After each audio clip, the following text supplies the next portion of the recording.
오늘 여러분과 흡수와 동화라는 제목으로 말씀을 나누고자 합니다. 구체적인 제목은 그렇지만 구체적인 내용은 성화에 대해서 좀 알아보려고 합니다. 이 흡수라는 단어는 사전적인 의미로 빨아서 거두어 들인다라고 적혀 있습니다.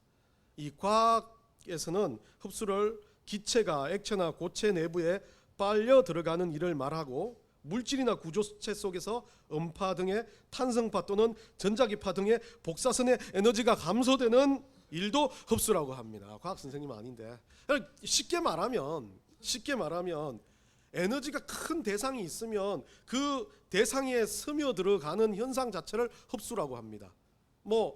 작은 에너지가 큰 에너지를 흡수할 수도 있지만 어쨌든 큰 에너지가 더 힘이 세니까 작은 약한 에너지를 흡수하는 것을 과학으로는 흡수라고 이야기를 합니다.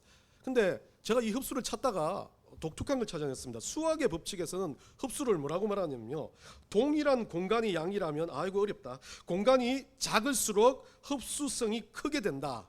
그러니까 이 수학에서는, 이 과학에서는 큰 에너지가 작은 에너지를 흡수하지만 수학에서는 이 작은 공간과 흡수되는 그게 중요한 게 아니라 흡수되어져 가는 과정인데, 이 흡수되어져 가는 과정이 좁아질수록 어떻게 돼요? 흡수가 되는 것이 더 크게 된다, 더 빨라진다라고 이야기합니다. 결국 이게 우리가 수학 과학을 떠나서 구멍이 작으면 어떻게 됩니까? 속도가 빨라질 수밖에 없다는 게 이제 수학의 법칙을 이야기합니다. 이 흡수라는 이야기를 보면서 생각나는 말씀이 있었습니다. 마태복음 7장 13절에서 14절 말씀, 우리 한번 읽어봅시다. 시작. 좁은 문으로 들어가라. 멸망으로 인도하는 문은 크고 그 길이 넓어 거리로 들어가는 자가 많고, 생명으로 인도하는 문은 좁고 길이 협착하여 찾는 자가 적음이라. 흡수라는 이 개념을 생각해 봤을 때 우리가 예수 그리스도, 그러니까 우리에게 있어서는 가장 중요한 게 우리가 어디에 들어가 스며들어야 되냐면 예수님의 마음, 예수 보혈에 예수님의 그 닮아가는 모습으로 흡수되어진다는 생각을 한다면, 우리가 예수님으로 흡수되어지는 과정은요, 넓은 길이 아니랍니다. 좁고 비좁고 힘들고 어려운 길이라고 그 흡수를 이야기하면서, 그 흡수는 어떻게 된다는 거죠? 그러면 수학적인 에너지적으로 이야기하면 그렇지만 수학적으로 이야기했을 때 어때요? 우리가 예수님으로부터 흡수되어지는 건 세상의 그 어떤 것보다 좁고 어려운 길, 그 길이라면 우리가 예수님으로 흡수되어지는 것은 얼마나 빠르게 일어나고 있는지, 얼마나 대단하게 역사되어지는지, 예수님에 닮아가는 것이 세상의 그 어떤 것보다 빠른 속도를 자랑하고 그 어떤 것보다 이 흡수가 어떤 세상의 것보다 중요하다는 것을 다시 한번 깨닫게 됩니다. 그리고 함께 동화라는 것은 인터넷 사전에서는 이렇게 이야기합니다. 성질, 양식, 사상 따위가 다르던 것이 서로 같게 됨을 말한다. 달랐던 것이 같아진다는 것을 이야기합니다. 그런데 과학적으로는요, 생물체가 외부에서 섭취한 물질에 특정한 화학 변화를 가하여 그 자신에게 특징적인 또는 자기에게 유용한 물질로 새롭게 만드는 것. 과학은 늘 이 사람들, 과학하는 사람들은 확실하고 객관적인 건 좋지만 어려워요. 뭔가 말을 어렵게 만들어. 쉽게 말하면 이익을 따라서 변한다, 자기가 원하는 방향으로 변질한다, 변화된다, 이렇게 이야기하면 되는데 막 앞에는 붙여가지고 여튼 변신을 하는 것, 동화되는 건요, 과학적인 동화를 이야기했을 때 무언가가 있었을 때 그것을 향해서 내가 이익이 된다, 유익이 된다라고 하면 뭐를요? 나를 바꿔가지고 그것과 어떻게 돼요? 동일해지는 것, 이것을 동화라고 이야기를 한답니다. 다시 한번 또 이것도 생각해 보니까요, 우리가 이 예수님을 닮아가는 흡수되어지는 것, 예수님을 향해서 우리가 예수님께 흡수되어지는 그 역사, 믿음으로 흡수되어진다면 그 다음에 일어나야 될 것은 우리가 그 예수님의 흡수된 방식에 따라서 예수님과 닮아가니까 어때요? 같아지는 것, 동화되는 것. 그 목적은 뭡니까? 이익. 세상은 이익이지만, 과학은 이익이지만 우리는 이익이 아니라 영생, 우리는 이익이 아니라 하나님의 영광스러운 도구가 되는 것, 하나님의 백성이 되고 우리는 천국을 바라보면서 우리 예수 그리스도와 동화되어져 간다는 것을 알게 하는 것 같습니다. 요한복음 15장 11절 12절에서 한번 봅시다. 한번 읽어봅시다. 우리 다 같이 한번 읽어봅시다. 시작. 내가 이것을 너희에게 이르면 내 기쁨이 너희 안에 있어 너희 기쁨을 충만하게 하려 함이라. 내 계명은 곧 내가 너희를 사랑한 것 같이 너희도 서로 사랑하라 하는 이것이니라. 제가 늘 많이 강조했던 사랑의 이중 계명은 요한복음에서는 좀 다르게 설명합니다. 이것을 뭐랍니까? 너희에게 말하는 건, 예수님이 이것을 너희에게 말하는 건 기쁨이라는 겁니다.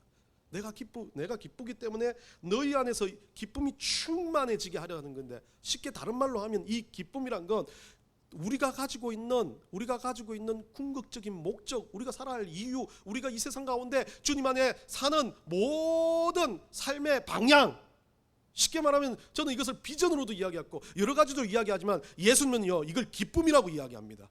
이 기쁨은 뭡니까? 다 이렇게 말하면 동화죠. 예수님과 우리가 같아지는 거예요. 그러면 예수님이 가진 그 기쁨, 우리를 위해서 십자가에 달리시고 피를 흘리시고 죽으셨던 그 기쁨, 한 영혼을 살리고자 하는 그 기쁨이 우리 안에 들어온다는 겁니다. 그 기쁨이 들어오면 그 기쁨을 할 수 있는 게 뭡니까? 동화의 가정을 예수님 뭐라고 말합니까? 사랑하라고 이야기하는 거죠. 사랑하면 동화된다는 거예요.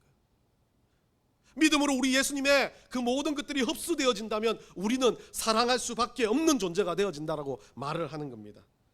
로마서 이야기를 해야 되는데 이 흡수와 동화 이야기를 하면 이게 더 커지고 대단해진 것 같지만 이 로마서에서 이것을 설명하고 있습니다.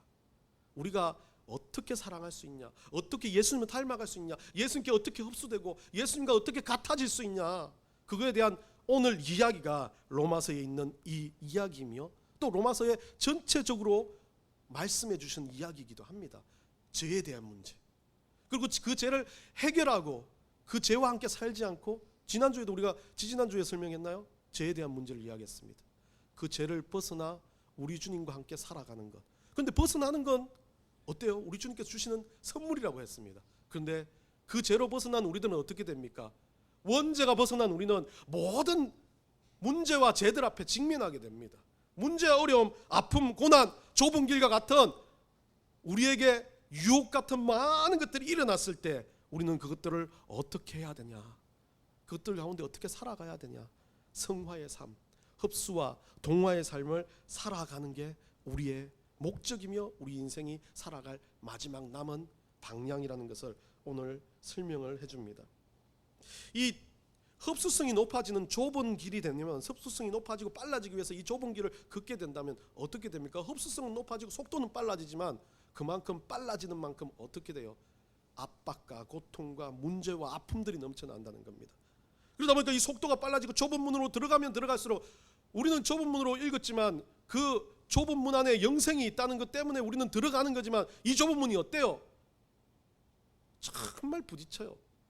여러분, 예수 믿고 산다는 거, 지금은 뭐 초신자들이나 믿음에 대한 부분들에 대한 어려움이 있는 사람들이 그렇게 이야기하면 막 힘들게 살아야 된다, 참아야 된다, 사랑해야 된다, 남들보다 더 뭐 5걸음을 가면 7리를 가져가면 7걸음을 더 가야 된다, 왼밤 오른밤 다 대되고, 또 보면 완전히 패배자처럼 살아야 되는 게 그리스도인 것 같아요. 남들 밑바닥에서 그래 말아요. 우리 친구들 말하는 것처럼 그 뭐 이상한 조직 영화를 보면 내가 형님 신발 빨고 살자 혓바닥을 그렇게 말하는 거 똑같아요. 바닥에 엎드려서 그 사람들을 도와주고 신발끈을 묶어주고, 힘들 때 신발끈 묶어줬는데 나를 막 밟아요. 그러면 어때요? 세상의 기준으로 하면 욱하고 왜 밟아하고 짜증도 내야 되지만 우리 예수님의 말씀은 7번이고 사랑하라는 거죠. 원수도 사랑하라고 그래요. 정말 힘들고 힘든 이 길을 좁은 문이라고 말합니다. 맞거든요. 자기 것을 포기해야 되고, 누군가를 위해서 도와야 되고, 미워도 막 욕을 하면서도 그걸 부글부글 하면서 참아야 되고, 당한 것들도 녹여야 되고, 사리가 나올 것만 같은 인생을 살아야 되는 게 그리스도인의 삶인데, 그 그리스도인의 삶을 가지고 우리 예수님은 좁은 문이라고 말합니다. 근데 그 좁은 문에 들어섰을 때 다른 게 아니에요. 그 좁은 문에 들어섰을 때는 문제와 아픔과 죄와 고난, 그것들을 이길 수 있는 힘은 다른 어떤 것도 아닙니다. 우리가 예수님을 닮아가는 속도가 더욱더 빨라진다는 겁니다. 한 번 참으면 두 번 참을 때는 너무나 편하고 싶다는 거죠. 3번 참을 때는 그건 생각도 안 나요. 4번 참을 때는 그게 아픔인가도 생각지 못하는 것. 그게 바로 우리가 주님 안에서 그리스도인으로 살아가는 것. 이것을 가지고 저는요, 다른 사람들은 어떻게 말하는지 모르겠지만 저는 개인적으로 영적 동화 작용이라고 봅니다. 처음엔 너무 힘들고 어렵고 이거를 하기가 힘들지만 한 번 더 하면 그게 그렇게 어렵지 않고 한 번 더 하면 속도도 빨라지고 어려움이 전혀 사라져버려요. 반복하다 보면 어느 순간 내가 예수님을 탐락하고 있는 거예요. 내가 예수님 앞에 서 있고 죄를 이기고 고난은 이기고 고난도 고난이 아닌 것처럼 되어지는 것, 그것을 가지고 성령님과 함께 되어서 영적 동화작용이라고 저는 말을 하고 싶습니다. 오늘 로마서 6장에서요 이 영적 동화작용, 흡수와 동화를 설명하는 것은 죄 문제에 대한 해결, 성화라는 신학적인 용어로 성화라는 이름을 말하는 것을 이야기를 하고 있습니다. 19절로 넘어가면요, 19절 하반절에 뭐라고 되어 있냐면요, 19절 하반절에 이렇게 되어 있습니다. 너희 지체를 의에게 종으로 내주어 거룩함에 이르라 라고 말합니다. 오늘 본문의 결론은 이겁니다. 우리를 의에게 종으로 내주라. 우리 지체를 이라고 이야기합니다. 여기서 이 지체라고 이야기하는 것은 우리의 전 인격을 말합니다. 세포부터 시작해서 우리가 가지고 있는 모든 행동, 사고, 말까지도 누구의 종? 의에게 종으로 내주라. 여기서 의라고 말하는 건 그리스도의 의, 다른 말로 하면 예수 그리스도입니다. 예수님께 종으로 내어주는 것, 그게 뭐라 그럽니까? 거룩함이라고 말합니다. 18절에는 뭐라고 말하면요, 18절을 한번 봅시다. 죄로부터 해방되어 의에게 종이 되었느니라. 예, 그거에 대한 부연 설명이죠. 우리가 죄에서 떠날 수 있는 건 의의 종이 되는 길입니다. 죄로부터 벗어나는 길은 예수님의 종이 되는 거죠.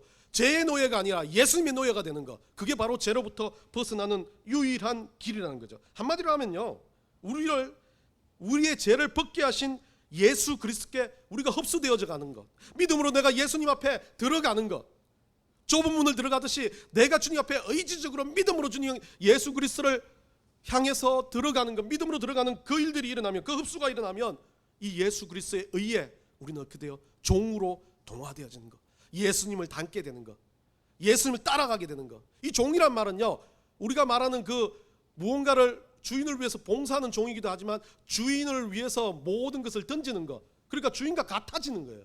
주인이 생각하고 주인이 말하고 주인이 먹고 마시는 것에서 민감하게 반응하고 그것과 닮아지려고 하는 모습이 종이라는 거죠. 19절의 거룩함은 이렇게 설명합니다. 번역된 하기아스몬이라는 단어는, 헬라어 단어는요, 이 단순하게 거룩하게 되어진 것이 아니죠.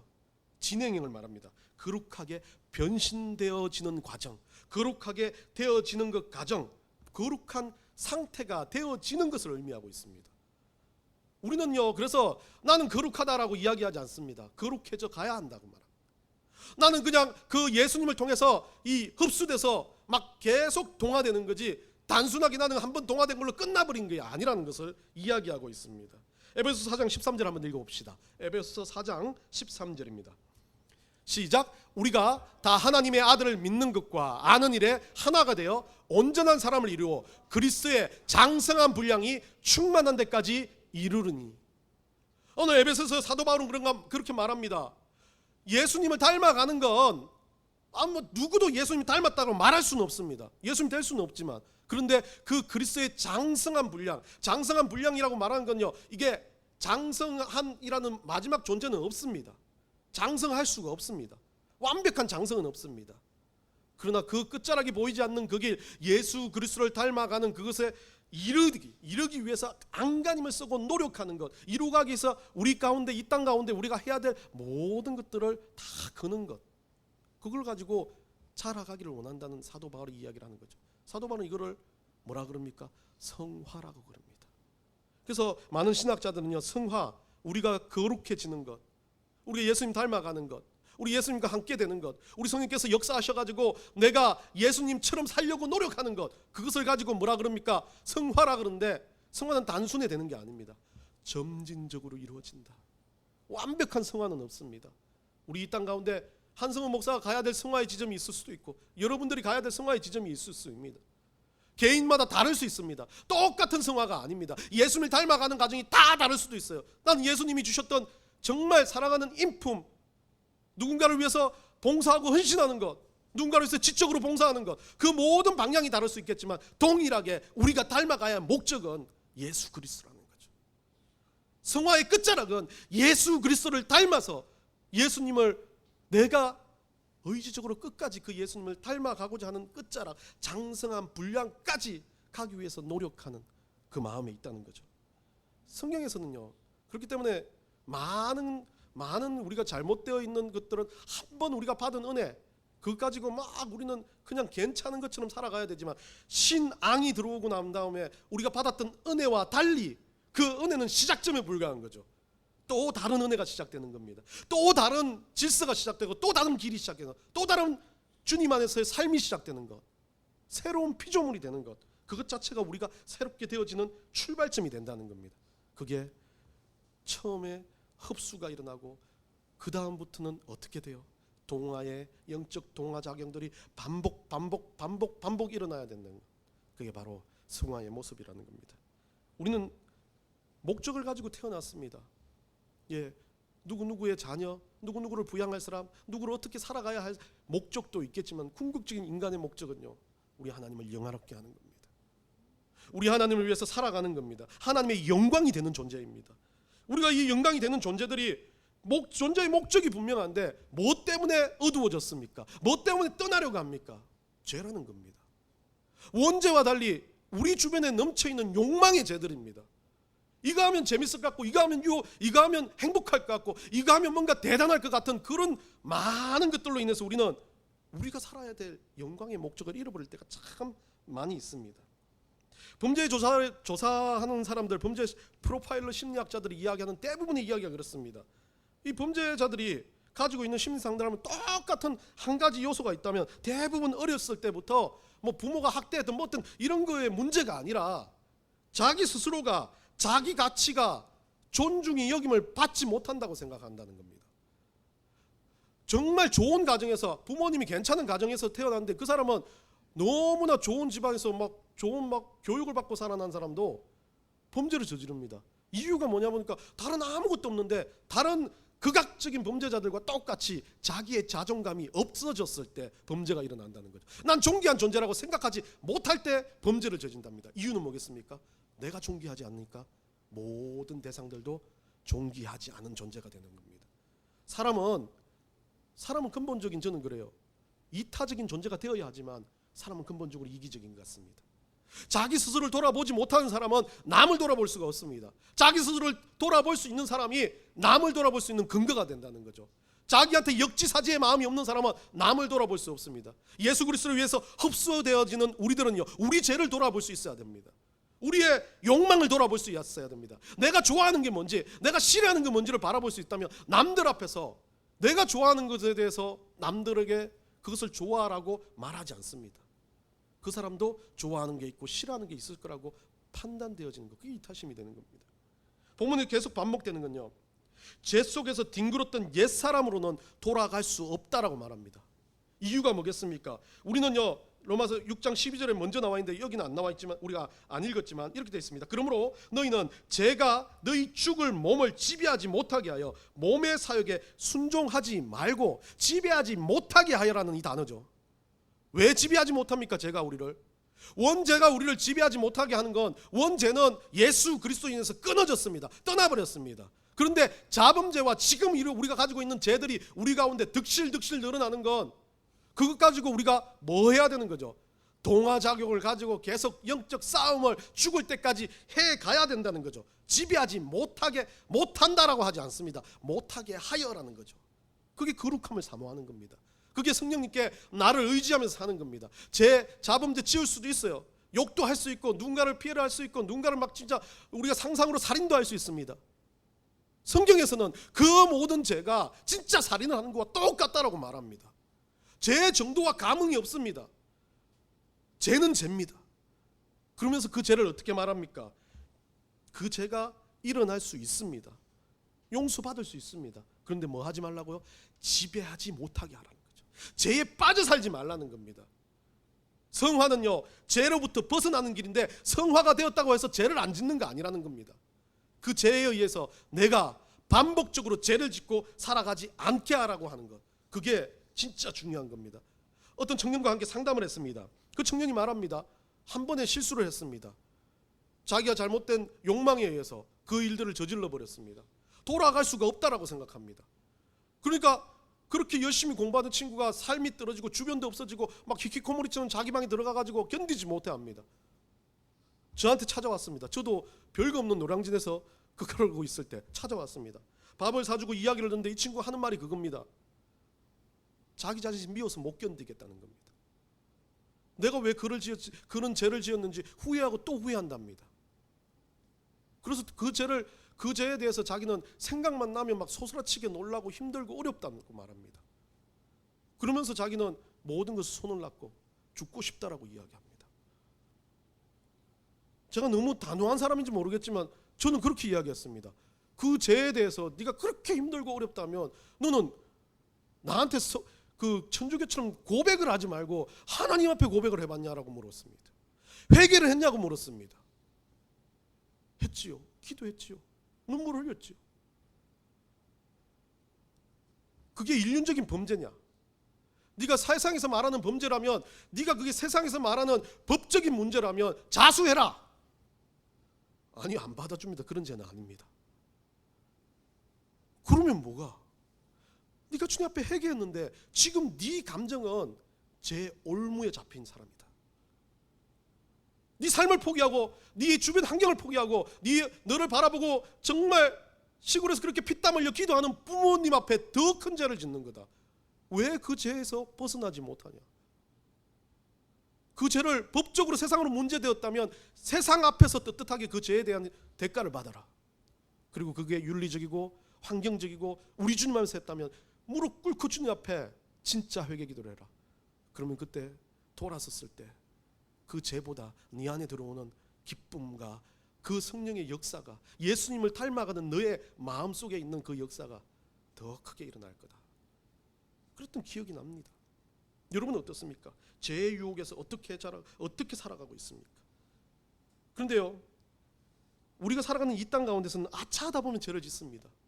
여러분, 죄 안 짓고 살지 않지 않습니까? 순식간에 죄를 짓습니다. 누구에 대해서, 사람에 대해서도 무엇에 대해서도 힘든 일들이 아닌 작은 죄들을 짓습니다. 요 며칠 전에 제가 저쪽 우리 어디입니까? 저 라피에스타 앞쪽을 차를 타고 지나가는데 어떤 아줌마가 확 끼어들어가고 차를 팍 멈췄습니다. 순간 제 속에 드는 생각의 모든 것은, 머릿속에 뭐를 하냐면, 여기는 인도가 아니야. 내가 쳐도 나는 죄를 진 게 아니야. 저 사람이 무단횡단이야. 내 머릿속에는 세상의 법규의 기준에서 이거를 머릿속에 정리를 싹 하고 난 다음에 문을 열어서 아예 아줌마 하고 싶은데, 그때 순간 마음에 드는 게 그거예요. 아줌마는 얼마나 놀랐을까? 저 그런 사람 아닌데. 아줌마 제 차가 거의 닿을 정도로 섰는데 아줌마는 얼마나 놀랐을까? 그런데 횡단보도 밑이었어요. 여러분들 그 편의점 앞에 아시죠? 거기에 잘 건너가는데 이 아줌마 봉이 있는데 그 중간으로 건너가려고 그래요. 그럼 얼마나 제가 그랬겠습니까? 이 민원 사무실하고 그 편의점 가운데 있는 그 길로, 민원 사무실 그 봉이 없어지는 그 길로 들어가려고 제가 도는데 확 그렇게 될 뻔했던 거죠. 그냥 그 순간 제가, 아줌마가 빛의 속도로 도망가더라고요. 그 순간 아무 말도 못하고 차를 타고 집으로 운전해 가면서 생각하는 게, 내 속에 있었던 그 분노가 견디지를 못하는 거예요. 도망을 간 아줌마, 그 전까지 머릿속에 생각해서 내 죄가 없기 때문에 아줌마한테 한마디 해야지 하는데, 아줌마가 도망가고 나니까 차를 타고 가면서 생각하고 또 생각하는 게, 왜 저런 사람들이 세상에 넘쳤을까?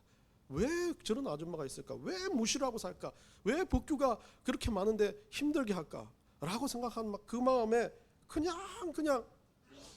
요즘에 진짜 참 세상 짜증나는 일 많다, 무시되는 일 많다라고 생각하고 집으로 돌아와가지고, 어제 아래 아침인가 우리 아들 딸하고 그 유치원 마칠 때쯤인가 우리는 애들 데리고 이렇게 오는 길이 횡단보도가 이쪽에 있고 우리 그 문 입구가 이렇게 있으면 바로 건너가면 너무 편합니다.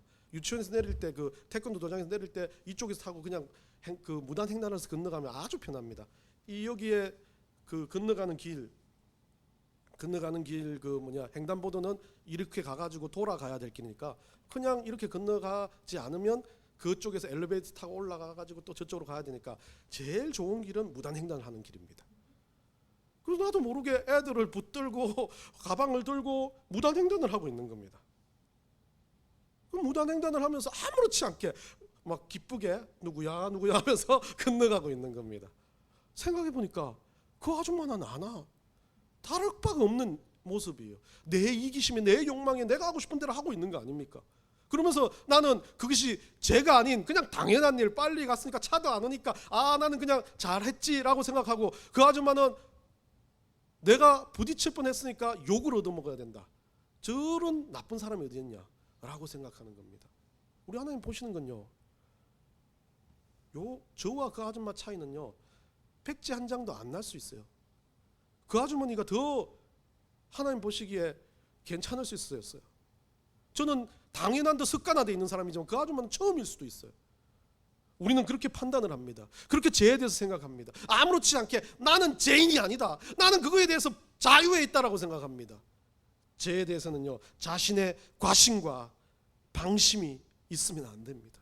늘 언제나 우리 주님을 닮아가는 영적 동화작용은 생각하고 또 생각하면서 영성이 내 안에 있는 성령께서 그것에 대해서 어떻게 가르치는지를 깨닫고 판단하는 길입니다.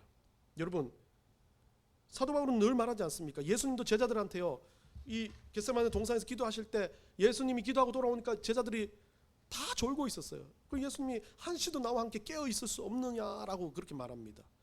그러면서 사도 바울은요, 늘 깨어서 기도하라는 내용들을 상당히 많이 쓰고 있습니다. 그 이유는 이겁니다. 늘 자신을 비춰보는 거울이 있어야 되는 거죠. 늘 자신을 영적으로 동화시키는 작업들을 반복적으로 해가야만이 우리는 살 수 있는 겁니다. 성화의 과정은요, 흡수와 동화를 지나야 하기 때문에 고통을 동반합니다. 당연한 겁니다. 근데 그 고통은 어느 순간 사라질 겁니다. 어느 순간 우리 주님 앞에서 그 고통이 은혜가 되고 그 고통이 하나님 주시는 영광의 배지가 될 겁니다. 성화의 과정은요, 우리들에게 하나님의 역사하는 그 도화지에 우리가 딱 물감을 칠한 것처럼 딱 서 있는 겁니다. 그러고 난 다음에 어떻게 됩니까? 그 밑그림에 예수님이 우리에게 은혜 주시고 사랑 주시고 우리가 정말 죄에 대해서 눈물을 펑펑 흘릴 때마다 어떻게 됩니까? 그 물감이 번져가듯이 도화지에 흡수되어지는 겁니다. 도화지와 함께 되어지는 겁니다. 결국 그 도화지 전체를 우리가 흘린 눈물과 우리가 흘린 땀으로 모든 것이 번지게 만드는 것, 그게 성화의 과정입니다. 그렇게 동화되어 가는 겁니다. 우리는 진싸움을 하는 것 같습니다. 내가 남들보다 뒤처지면 지고, 그 사람한테 욕 한마디 못하면 지고, 돈 좀 못 벌면 지고, 공부 좀 못하면 지고, 건강하지 못하면 진다고 생각하는 그런 생각으로 살아가고 있습니다. 그런데 예수님은 우리에게, 우리의 싸움에게 지고 이기는 싸움을 맡긴 적이 없답니다. 예수님은 모든 싸움에서 승리하셨다고 말합니다. 예수님은 우리에게 그 어떤 죄로부터 끝나는 것이 아니라 그 죄로부터 벗어나 이제 예수님과 동화되어서 뭐 하는 겁니까? 이제 이긴 싸움을 꾸준하게 살아가되 다른 사람과 싸우는 게 아니라 나 자신과 싸워서 그 세상에는 우리 예수 그리스도의 이김을, 예수 그리스도의 승리를 선포하는 사람들로, 선포하는 백성으로 우리를 붙드신 것입니다. 여러분, 어떻게 살아가기를 원합니까? 우리 주님의 은혜에 힘입어 살아가는 여러분들이 뭐를 목숨 걸고 싸워야 합니까? 먹고 살고 살아가는 환경에 대해서 목숨 거는 거 맞습니다. 그런데 그것에 거는 건 목숨이 아니어야 됩니다. 그것에 거는 건 우리의 그냥 살아가는 땀과 노력의 힘입니다. 우리가 진짜 그래야 될 건 우리가 어떻게 거룩해지냐, 어떻게 영적 동화작용을, 예수님을 어떻게 예수님께 흡수되어서 어떻게 내가 뜨겁게 거룩해지며 우리 주님 앞에서 점진적으로 성화되며 살아갈 거냐를 판단하고 붙들고 노력하며 땀 흘리며 눈물 흘리며 살아가야 된다는 겁니다. 우리가 이 싸움의 전쟁에서 마지막 반전에 함께 천국에서 우리가 만났을 때 우리가 서로를 바라보며 진짜 거기에서는 뭐 어떤 경쟁과 비교가 아니라 같이 함께 잘 싸웠다라고 얼싸안는 그 순간을 우리는 기억하며 우리는 오늘도 이 거룩함을 향해서 죄와 세상의 모든 것들과 싸워가는 그리스도인들이 되어야 되는 것을 기억하시고 살아가시길 간절히 축원합니다.